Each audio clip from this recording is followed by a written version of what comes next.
My delusional ex-fiancée said, my ex and I reconnected and were engaged now while still wearing my ring. I calmly took it back and told her to leave. Months later, cops hauled off my porch, her screaming for a second chance. Hey Reddit, never thought I'd be posting here, but life's been stranger than anything I could have made up. Long story short, my fiancé dropped a confession on me that flipped everything upside down, and what followed was a mix of entitlement, delusion, and straight-up chaos. I'm not looking for pity, just figured I'd share how it all went down, and how I ended up walking away better than I ever imagined. I'll start this the way every disaster story starts. Things looked fine until they weren't. I'm Nolan, 31 male, union electrician. I've been busting my ass for over a decade, and earlier this year I finally bought myself a house. Not an apartment, not a rental, not my mom's basement with motivational posters set up, an actual house. It was supposed to be the place Chloe and I started our life together after marriage. I picked it up last year, fixed it up every weekend, and pictured her filling it with throw pillows and candles I'd pretend to hate. Spoiler, she never paid a cent toward it. The house is mine, in my name, bought with my overtime shifts and sore back. Keep that detail in your head, because it's going to matter later. Chloe and I had been together 4 years. She's a physical therapist, works at one of those sports medicine places downtown, where they tape up college athletes and wannabe marathon runners. She loved the idea of telling people she was engaged to an electrician with a house. Made her sound like she'd scored stability. We got engaged in February. Nothing flashy. I'm not that guy dropping 3 paychecks on a rock, but I saved for months to get her a decent ring. 4 months of overtime, crawling through dusty ceilings and sweating in boiler rooms, just to see that stupid look of excitement when I popped the question. And she said yes. She cried. She FaceTimed her mom. Her dad patted me on the back like I'd passed some exam. Everything seemed locked in. Fast forward to last Tuesday night. Long day on a commercial site, I get home and crash on the couch to watch the game. Chloe walks in late, acting jittery like she'd just gotten called to the principal's office. I thought maybe she got a parking ticket. Instead, she sits down on the edge of the couch like she's about to confess to murder. She stared, "We need to talk." I replied, still chewing. That's never good. She fidgets, stares at her lap, finally says, I ran into Justin a few weeks ago. Now Justin is her high school ex. I vaguely remember him from old stories. The guy had a dirt bike and bad hair. I figured he peaked at 17 and spent his adult years working at AutoZone. I mute the TV. Okay?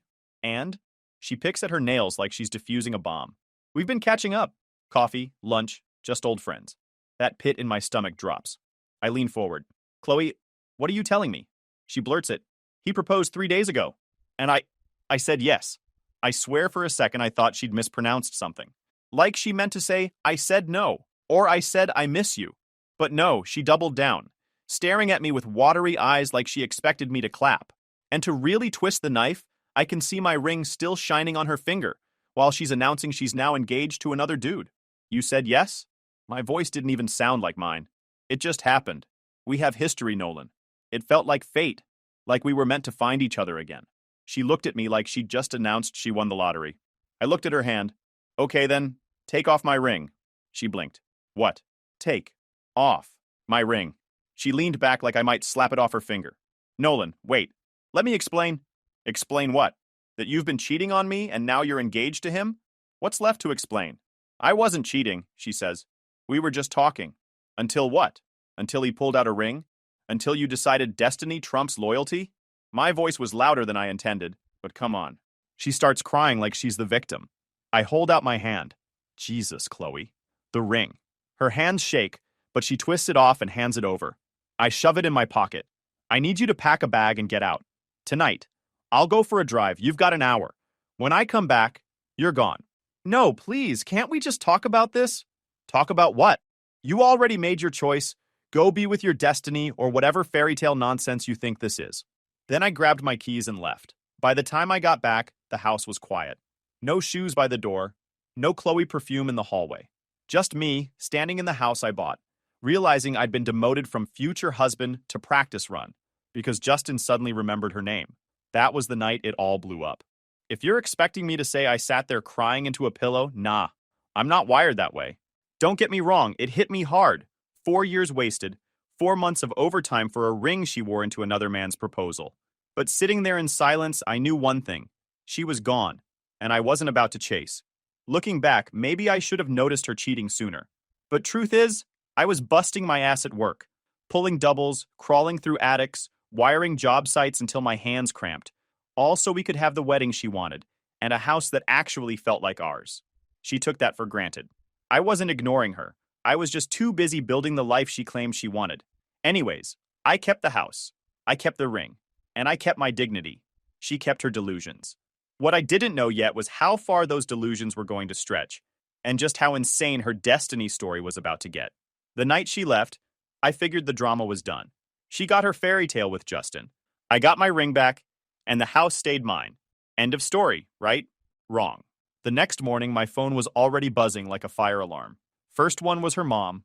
Long text about how I should be happy for Chloe, because real love always finds a way. She used the words God's plan like 3 times, like him upstairs personally scheduled Chloe to cheat on me. Then her dad called, leaving a voicemail telling me I was being immature for asking back the ring, and I should have respected her choice, the power of first love. Immature? I'm the one who worked 4 months of overtime for a ring she wore straight into another guy's proposal. If that's immature, sign me up. I shot back one reply, just once, before I blocked them all. I texted her mom, "Funny how destiny shows up the minute I already paid for her ring. Guess God's plan includes me working weekends, so Justin doesn't have to." Never heard back after that. Probably still quoting it at the dinner table. Chloe tried a couple times too. Little "can we talk?" messages that I ignored. She didn't get the hint until I blocked her number. That's when she started using random ones. I'll get to that later. That first week alone in it was weird. I won't lie. Walking into the bedroom and seeing her side of the closet empty hit different. But I told myself it was my house long before it was ours. She just got to enjoy the ride until she bailed. So I sat on my couch, looked around at the place I built and told myself, she's gone. This place stays mine. Of course, work didn't care about my love life. I still had to drag myself onto a job site at 6 in the morning. I must have looked like hell because my foreman asked if I was sick during the safety meeting. I shrugged it off. What was I gonna say? Nah, man, my fiancée upgraded to her high school sweetheart, so I'm just running on caffeine and sarcasm now. Didn't exactly fit the vibe. The thing is, when you're busy wiring a panel or dragging conduit through a crawl space, you don't have time to sit around crying. That's the one perk of being in a trade. The work doesn't care if you're heartbroken. Either you wire it right or you fry yourself. Kind of sharpens your focus. But even while I kept my head down, Chloe's family wouldn't stop. They had this united front, all pushing the same "this is fate" speech like it was rehearsed. Her aunt even left me a Facebook message saying she hoped I'd find peace with Chloe's decision. Find peace? Lady, she didn't move to a monastery. She ditched me for a guy who peaked when he learned to drive stick. I finally nuked all of them from my phone and socials. One clean sweep, block list full, peace restored. The only person I let in on the whole mess was my sister Mia. She's blunt, doesn't sugarcoat, and told me straight, "You did the right thing. Don't ever let her crawl back in. She'll try." At the time, I thought Mia was exaggerating. I figured once Chloe had Justin's ring on her finger, she'd disappear into that world, and I'd never hear from her again. Spoiler, Mia was right. The first week after Chloe left, I made myself a routine. Work, gym, crash. Keep it simple. No scrolling through her socials. Just eat, lift, wire, repeat. And every night when I walked into that house, I reminded myself it was mine. She might have sat on Pinterest picking out color swatches, but she never paid a bill. Still, there was this nagging thought. How long had she been planning this? She swore they only started talking in March, but March was literally 1 month after she said yes to me. Which means while I was out busting my ass pulling double shifts, she was sipping lattes with her ex, convincing herself that dumping me was meant to be. If I'd known what was coming next, I'd have laughed in her face right then. But back then, I thought the storm was over. Chloe was with her destiny, and I had my house, my tools, and my job. What I didn't realize was that the real storm hadn't even started yet. Because the next stunt she pulled? That's when I realized I wasn't just dealing with a cheater. I was dealing with someone completely detached from reality. About a week after I blocked Chloe and her entire family, I thought I had peace. No buzzing phone, no guilt texts, just me, my house, and the hum of the fridge. Then, one Saturday morning, right as I'm halfway through a coffee, there's pounding at my door. Not a polite knock, full-on police raid energy. I open the door, and who's standing there? Chloe, her mom, and her dad, like some kind of twisted welcome wagon. Chloe's got that fake calm smile plastered on her face, the one she used to pull when she thought she could talk her way out of anything. Her mom's holding a binder. Her dad's got his arms crossed like he's my landlord. "Good morning, Nolan," her mom says, all sweet. "We need to have a conversation about the house." I just laughed. "The house? You mean my house?" Chloe steps forward like she's about to negotiate a hostage deal. "Technically, we picked this house together. I helped choose it, so I should have some rights here." I almost spit my coffee. You picked it?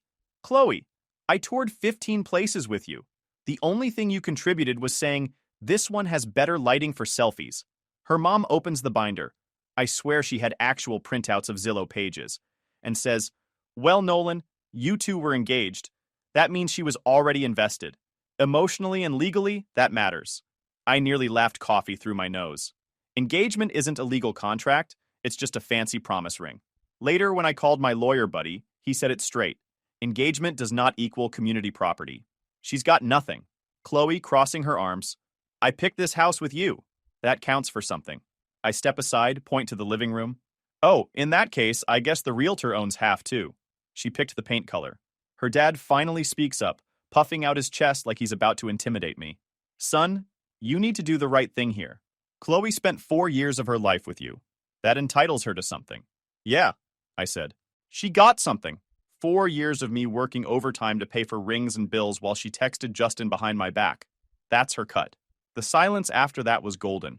Chloe's face turned red like she wasn't expecting me to actually call it what it was. Then she pulls the victim card. "You don't understand, Nolan. This was supposed to be our forever home. You can't just erase me from it." "Watch me," I said, and shut the door in their faces. They stood out there for a good 5 minutes, ringing the doorbell and calling my name. I went back to sipping coffee. Eventually, I peeked out the window and saw them walking back to their car, Chloe still ranting at her parents. That was the moment it hit me. I wasn't just dealing with a breakup. I was dealing with someone who truly thought picking curtains equaled paying a mortgage. She'd convinced herself she was owed a piece of my house just because she sat in the passenger seat when I signed the papers. So I did what any guy with a working brain would do. I doubled down.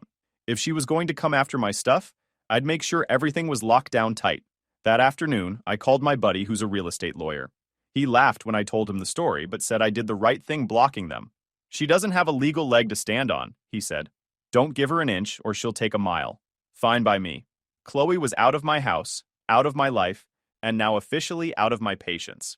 I didn't let it eat me up, though. Instead, I threw myself into projects. First thing I did was pawn that ring. Didn't get back what I paid. No surprise there. But it was enough to grab some upgrades I'd been eyeing.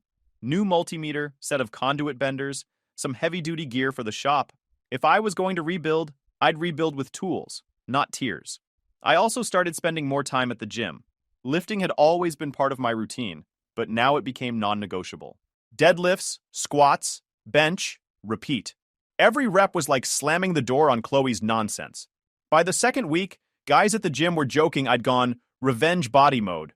And when I wasn't at the gym or the job site, I was in the garage. A buddy of mine had an old motorcycle collecting dust, and I bought it off him cheap.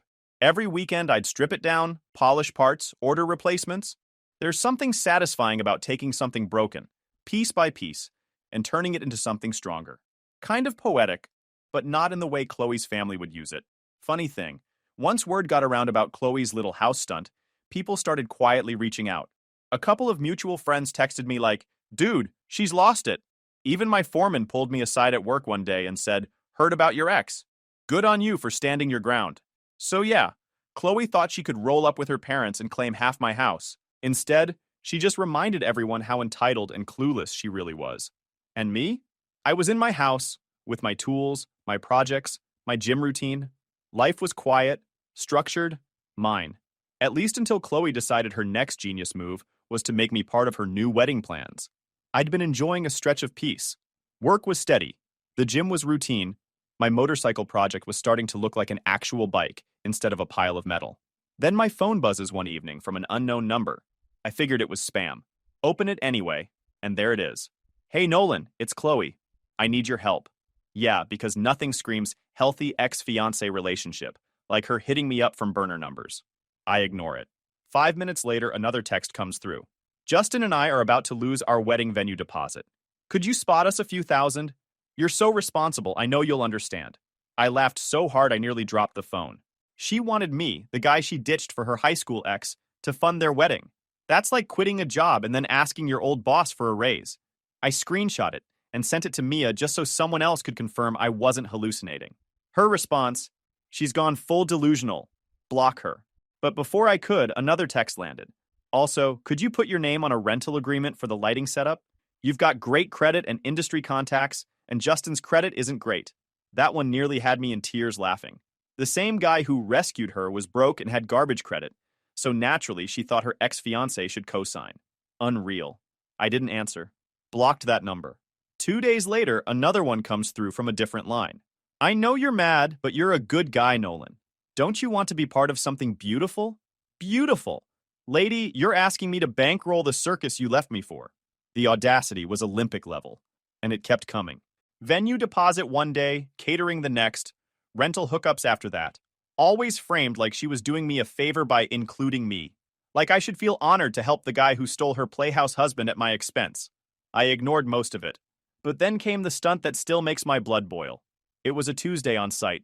Long day pulling wire through concrete walls, sweat dripping, crew tired. I'm standing with my guys near the truck when who rolls up? Chloe, in heels, on an active construction site.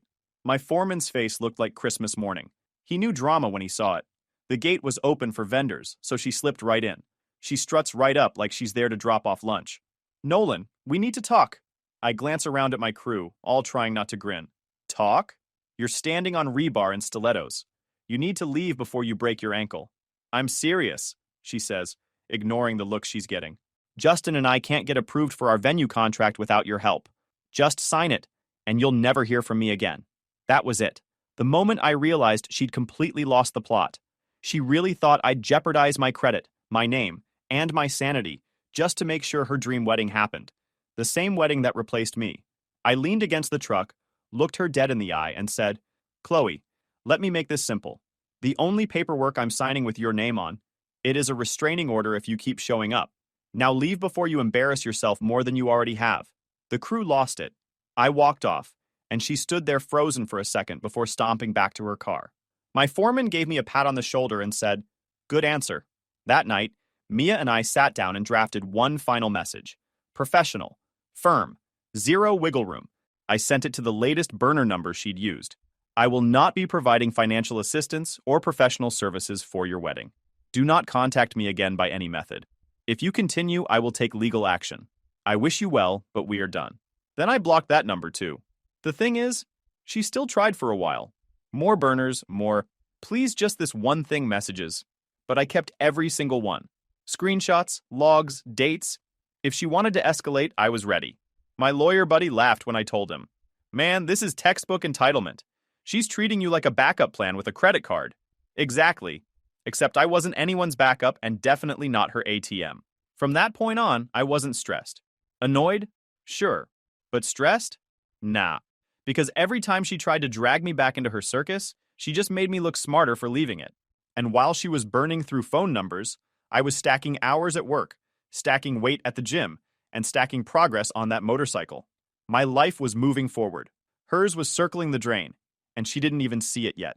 What I didn't know then was that her little destiny with Justin was already starting to crack, and when it finally collapsed, she wasn't just going to come crawling back. She was going to sprint. Thing is, while her destiny was busy crumbling, my life was leveling up. The hospital project I'd been grinding on wrapped up strong, and my foreman pulled me aside. Nolan, you've been holding this crew together. Time for you to lead one. Just like that, I was promoted to run point on another big renovation. Better pay, more responsibility, and a crew that actually respected me. On top of that, the gym became my second home. I wasn't just moving weight, I was moving forward. Guys started noticing.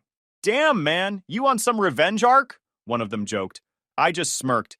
Call it what you want, but every deadlift was proof I wasn't sitting at home sulking. And then there was the garage. The bike I'd bought off my buddy was starting to take shape. Frame sanded, chrome polished, engine cleaned up. Every Saturday morning, neighbors would wander over, curious about the noise and leave impressed at how it was coming together. That bike was therapy in the form of grease and busted knuckles. Life didn't stop there. Through a mutual at the gym, I got introduced to Sawyer. She wasn't some rebound, just a solid person. We grabbed coffee after a workout one Saturday, and it felt easy. No drama, no destiny speeches. Just conversation about work, hobbies, and the dumb stuff people say when they think they're deep. We left it at that, casual. But it felt like a reminder that not every woman was Chloe. So yeah, while Chloe was busy texting me from burners, like I was her unpaid wedding planner, I was stacking wins. Then came the cookout. A mutual friend, guy from the union, invited me over for a backyard hang. Food, drinks, cornhole, the usual. I show up, plate of ribs in one hand, and who's sitting on a lawn chair like she owns the place? Chloe. And of course, Justin's glued to her side. Justin gives me that smug nod like he's won something. Chloe pretends not to notice me, then does the fake wave. Oh, hey Nolan. I keep it casual. Chloe. Justin.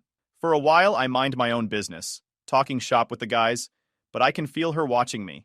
And eventually, Justin, clearly wanting to flex, wanders over with her in tow. Didn't expect to see you here, he says, puffing out his chest. Yeah, I almost didn't come, I reply, taking a slow sip of my drink. Good thing I did. Always entertaining to see where my overtime pay went. His face twitches. Chloe glares, but Justin pushes through. We're doing great. Big plans ahead. That's when I drop it. Calm, steady, no raising my voice. Funny, because if you were doing so great, Chloe wouldn't have had to come crawling back to me asking for money. Guess you can't provide for her if she's begging her ex-fiancé to bail out your wedding. The group around us went dead silent. I swear you could have heard a fly land on the grill. Justin's smirk cracked. Chloe's jaw dropped, and I just kept chewing on a rib like nothing happened. Justin stammered something about lies and taken out of context. But I wasn't finished. I leaned in a little, real casual. Oh, and Justin, did she ever mention that when she said yes to your proposal, she was still wearing my ring? You're welcome for the warm-up round. That one landed like a nuke.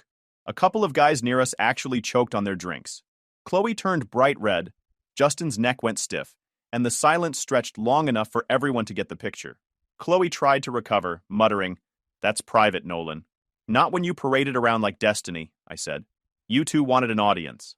Now you've got one." They bailed not long after, storming out like they had somewhere better to be. The vibe around the yard shifted back to normal, but people kept sneaking glances at me, giving little nods of approval. I didn't gloat. I didn't need to. Sometimes the truth humiliates better than any insult. On the way out, my buddy clapped me on the back. "That was savage, man. You handled it perfect." A couple months rolled by after that cookout, and honestly, life settled into a groove. Work, gym, weekends on the bike, same loop, just cleaner without the drama. I sat in my garage, tightening bolts on the bike, grease on my hands, and thought about it. For months, I'd been the guy they called immature for walking away. The one Chloe's family painted as bitter. But standing there at that cookout, calmly dropping facts while Justin and Chloe squirmed, I realized I didn't need to defend myself. They humiliated themselves just by being who they were. And sure enough, it wasn't long after that the cracks in their perfect story turned into craters. Justin wasn't just broke. He was also busy cheating on her with anything that moved. And that's when Chloe stopped pretending I was irrelevant and started chasing me like I was the last lifeboat on the Titanic word, spread fast. Justin, her soulmate, her destiny, the guy who was supposedly God's gift to her, couldn't keep it in his pants. Not just once either. Multiple women. Some casual hookups. Some repeat flings. He wasn't even smart about it. Hotel receipts left out. Texts on his phone, photos floating around. One of the women even reached out to Chloe directly and sent her everything. The meltdown was instant. Mutual friends who live on her street said they heard yelling, glass breaking, and eventually the cops got called because things got physical. Justin left her a bruise on her arm and police report in her name. Destiny, huh? And here's the thing. I should have felt smug. I should have been celebrating the fact that the guy she threw me away for turned out to be trash. But instead, I just shook my head.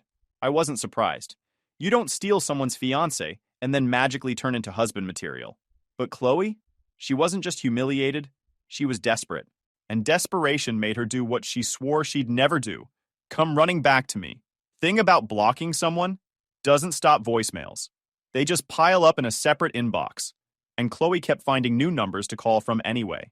First it was voicemails. Long, rambling ones. "I'm so sorry, Nolan. I didn't realize what I had with you. Justin showed me how stable and genuine you are by contrast. Like it was some kind of compliment that her cheating ex made me look good." Then came the guilt trip angle. "I know you're kind and wouldn't let me struggle, You've always been my safe place. Translation: Justin's broke and violent, and she wanted to slide back into the guy who actually pays bills. Some days she'd leave 2 or 3 messages in a row, apologetic in one, angry in the next, sobbing in the third, always during work hours, like she timed it for when I couldn't answer. I ignored every single one, but I saved them. Dates, times, transcripts. Mia told me to keep records, and I listened. Then she switched strategies. Mutual friends started dropping hints. Hey man, Chloe's really hurting. Maybe you should just talk to her. I told them straight. She had 4 years to talk. She picked Justin. End of story. Word must have gotten back to her, because the next day, another voicemail came through, this time with her whining about me being cold and heartless. Finally, it escalated to her showing up in person. It was a Saturday morning. Sawyer and I were having coffee on my balcony. She wasn't my girlfriend yet, but we'd been hanging out more. Cool, easy vibe. She didn't pry into my mess, didn't try to fix me. Just listened when I needed to vent and laughed when I was sarcastic. There's a knock at the door. I wasn't expecting anyone. I open it, and there's Chloe, looking like she hadn't slept in a week. Eyes swollen, hair a mess, clutching her phone like a lifeline. She jumps right in. Nolan, I made a mistake. The biggest mistake of my life. Please, just give me 5 minutes. We can work through this. I lean on the doorframe, calm as ever. Chloe, I'm glad you're safe. I hope you're getting help for what Justin did to you. But we're done. That ended the night you told me you were engaged to him. She starts crying, shaking her head. No, please, just talk to me. We built so much together. Don't throw it away for someone you barely know. That's when Sawyer walked up behind me. Didn't say a word. Just stood there, hand on my shoulder, quiet but steady. Chloe's eyes flicked to her, then back to me, and I saw it click in her brain. I wasn't alone anymore. I wasn't sitting in the dark, replaying what she did. I was moving forward. I looked Chloe in the eye. You don't miss me. You miss the backup plan. You miss the guy who worked overtime to pay for everything, who never cheated, who never laid a hand on you. You thought you could upgrade, and it blew up. That's not love. That's desperation. And I'm not your safety net. Her face twisted. You're really going to throw away 4 years for her? She nodded towards Sawyer like she was competition. I shook my head. No, Chloe. You threw away 4 years for Justin. I'm just refusing to recycle your mistakes. I closed the door. Instead of leaving, she completely lost it. Banging on the door with both fists, screaming my name like I was supposed to suddenly forget everything. Then she started hitting the windows, rattling them so hard I thought she'd break the glass. Sawyer just raised an eyebrow and sipped her coffee while I stayed calm. I pulled out my phone, dialed the cops, and said, Yeah, my ex-fiancée is outside having a full breakdown, threatening my property. Can you send someone to get her off my porch? 10 minutes later, the flashing lights rolled up. Chloe was still pacing and pounding like she thought persistence would win me over. The officers got her under control quick, walked her to the cruiser while she kept yelling about how I was throwing away destiny. I just stood there, arms crossed, watching them drive her off like she was a problem finally being hauled to the dump. Sawyer slid the sugar toward me and said, deadpan, so, bike engine ready to reinstall this weekend? That's when it really hit me. I didn't just escape a bad relationship. I escaped a delusional circus. And I wasn't stepping back into the tent, no matter how many clowns showed up at my door. After the cops escorted her off my porch that day, I figured that was the end. But with Chloe, the end was never the end. She went quiet for a few weeks. Then one Saturday morning, I heard another knock at the door. This time, it wasn't just Chloe. She brought backup. Standing there with her was her mom, looking like she'd rehearsed something in the mirror 10 times before showing up. Her mom started first. Nolan, we've done a lot of soul searching. Chloe has been in therapy, she's learning from her mistakes, and she has something important she wants to tell you. Chloe stepped forward, hands clasped like she was giving a presentation. I realized I was checked out of Justin long before he cheated. I see now what I threw away. I don't expect us to pick up where we left off, but maybe coffee? Just a chance to see if anything's still there. I leaned against the frame, arms crossed. Chloe, let's be honest. You didn't realize I was special. You realized Justin was a broke cheater. There's a difference. Her mom jumped in, defensive. That's not fair. She's grown. People make mistakes, but people can change. Yeah, I said. People do change. I changed. I learned I deserve someone who chooses me first, not as a safe option when plan A blows up. Chloe's eyes welled up. So that's it? 4 years mean nothing? They meant something then, I said. But they ended the night you told me you were engaged to another man. That was your choice. You burned the bridge. I'm not rebuilding it. I closed the door. This time, I expected her to leave, but I underestimated the circus act. Later that evening, Sawyer and I came back from grabbing groceries and found flowers and a handwritten note propped against my front door. The note said, "I'll wait for you. True love never dies." That was it. Line crossed. She wasn't just being annoying anymore, she was trespassing. I snapped a few photos, bagged the flowers, and dropped everything into a folder with all the voicemails, texts, and screenshots I'd been saving. Next morning, I called my lawyer buddy. I told him about the door banging incident, the police already showing up, and now this stunt with the flowers. He didn't hesitate. "Time to file a TRO. She's escalating, and you've got plenty of evidence. Judge will take one look at this and grant it." So that's exactly what I did. Walked into the courthouse with my file thick enough to be a college thesis. Logs, screenshots, police report, photos of the flowers and note. The judge barely blinked. Temporary restraining order granted. Just like that, it was official. She was legally barred from contacting me, showing up at my house, or trying any more stunts. Word got back to her fast. Through mutual friends, I heard she lost it, ranting about how I overreacted and took it too far. But most people didn't buy it. After everything that had come out, Justin cheating, her begging me for money, her meltdown on my porch, nobody was lining up to defend her. Her family, the same people who once preached destiny at me, went radio silent. No more texts, no more sermons about God's plan. They disappeared from social media too, probably embarrassed that their fairy tale turned into a police blotter. Not long after, Mia told me she'd heard Chloe packed up and moved to Cincinnati for a fresh start. New job, new apartment, new city. Basically starting from scratch because she burned through every bit of credibility here. Meanwhile, my life was only getting better. Work was solid. I was leading my crew, training apprentices, and making more money than I ever had. The motorcycle in the garage? Finished. Clean chrome, roaring engine, runs like a dream. Looking back, I realized Chloe did me the biggest favor of my life. She showed me exactly why I deserved better. She showed me that some people aren't looking for love. They're looking for a lifeboat. And I'm nobody's lifeboat. Filing that TRO wasn't just about keeping her away. It was the final nail, the last reminder that I wasn't playing her game anymore. She wanted chaos.